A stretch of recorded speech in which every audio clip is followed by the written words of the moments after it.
Hello YouTube.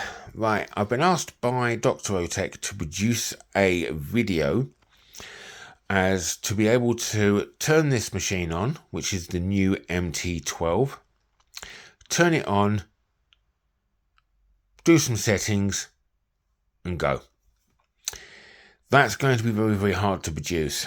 The reason being, for those that have used the MTXR and the MTXE from Dr.Otek, both of those machines are running 6 kilohertz. This new one is running at 18.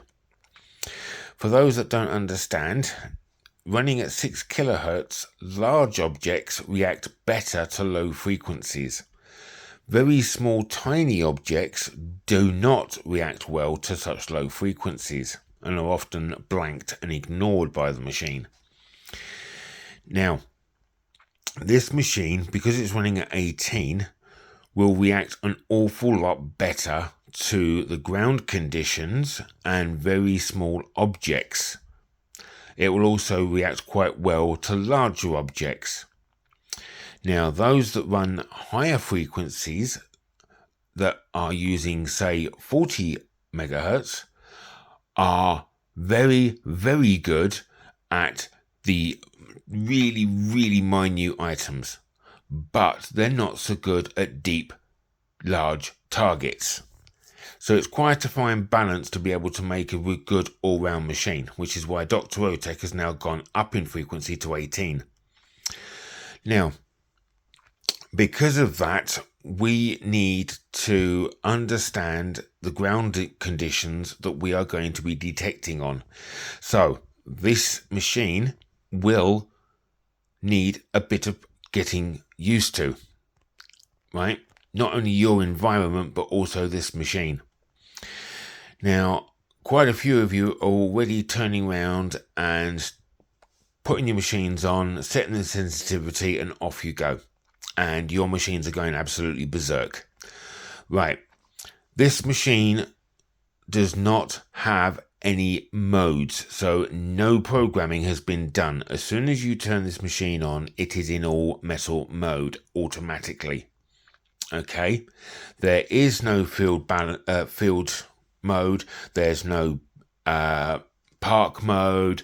There's no anything. Okay, you have to set this machine up for yourself purely for your ground conditions. Okay, this is what we would class as a semi-professional machine. Okay, so with this in mind, you need to understand what ground conditions you have, whether you have got an awful lot of natural iron in the ground, or whether you are down the beach and trying to detect on salt. Okay, now natural iron has peaks and troughs within it that the detector will pick up and will give you a up and down signal. Okay, it will tell you that there's iron, and it will suddenly tell you that there's a signal, and then the signal will then disappear and it becomes extremely erratic. That is what would normally happen with any metal detector in all metal mode. Okay, whether that be the MT12, whether that be a machine of £2,000 worth, i.e., I'm not going to mention any names, but there are machines out there that are valued at £2,000 that would do exactly the same in all metal mode as what this is about to do. Okay, now, first of all, I'm going to show you the MT12 starting up, and I want you to pay attention in this bottom corner here. Okay,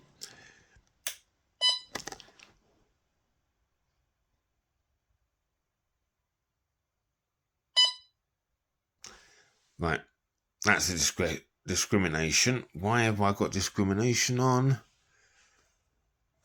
I'll turn that down. That's from when I was using it before. Right, I'm going to start it again. 2 seconds. Right. So, pay attention. Watch. ground balance. This machine automatically, when you start it up, will start off in automatic ground balance. Okay, so you need to put the coil on the floor and start your machine. Okay, that's the most important thing. Don't put it up in the air and turn it on, because it won't ground balance. You need to have the coil sitting on the floor where you're going to be detecting and the machine turned on. Okay? Now, before we go any further, you will need to set your sensitivity first of all. Okay? It will start off at 0. Okay? Now, as you turn the power button and it says off power sensitivity, your sensitivity will rise. Now, 85 is a fairly good all-round machine, okay, based on where you're going to be detecting. Now, first of all, once you set it up, you will need to swing your machine, okay? Now, depending on where you are, you will get lots and lots of noise and basic background detecting, okay? What you will need to do is turn your discrimination up using the plus button, start it off at 10, then start swinging your machine. That automatically should start to make your machine a bit quieter. Okay? Now, if it doesn't and you're still getting the odd false signal, you need to increase it. Okay? Now, where I am in the UK, I suffer from an awful lot of hot rocks and bad mineralization, being that the northeast is for coal production. So there's an awful lot of natural minerals quite close to the surface where old mines and that used to be. So in my area, for example, I have found that to get a very stable and quiet working machine and away from hot rocks and deep iron is to use 38. Okay? Now, in order for me to get to this figure, you also need to find out for yourselves where your hot rock and your minerals will basically stop your machine from working properly. Okay? It will give you false signals and become very erratic. Each and every person's discrimination for their machine will be different to where they live. Okay, so you will either need to higher it or lower it dependent on where you're going to be living and where you're going to be detecting, okay? So that is your first port of call. Once you have managed to get your machine quiet to the point where it will then start to detect, that is your golden point there. Okay, as I say, mine's 38 and 85. You can get to the point where you will find that nice quiet spot. Okay, now if you are finding that you are having to go into the discrimination, oh, hang on, I've just pressed the wrong one. If you're finding that you are still getting to the point where you are going past 40, okay, I would suggest, instead of turning around and putting your discrimination up and missing targets, right, bring your sensitivity down to, say, 80, 79, 80, okay? From 85, 80 should quieten your machine down.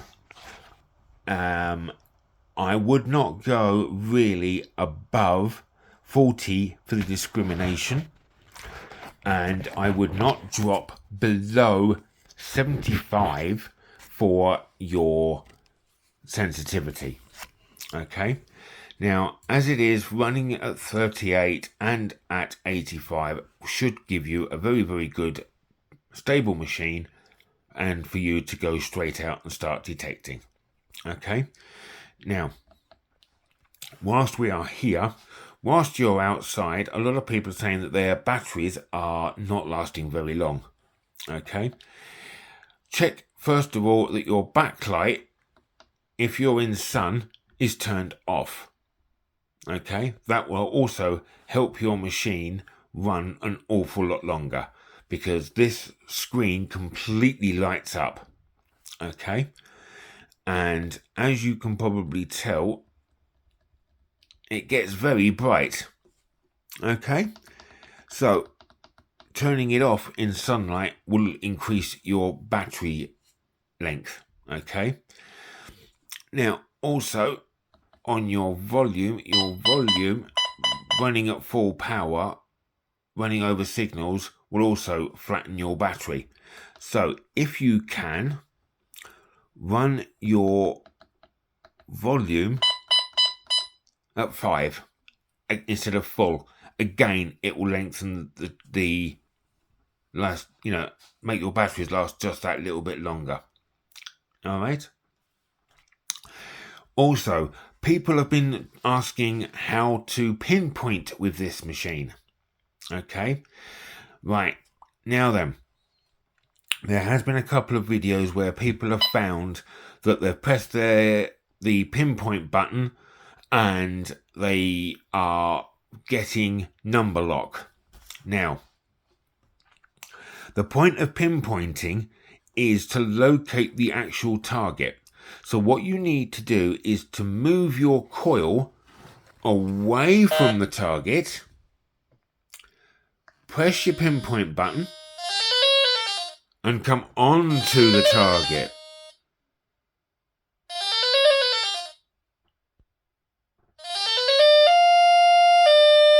At its peak number at 1, okay, the target should be in the middle of the coil. Okay, that is how to pinpoint correctly.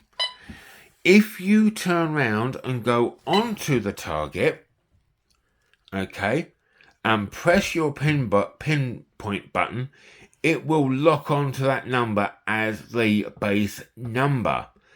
That will stop the pinpoint from working correctly. Okay.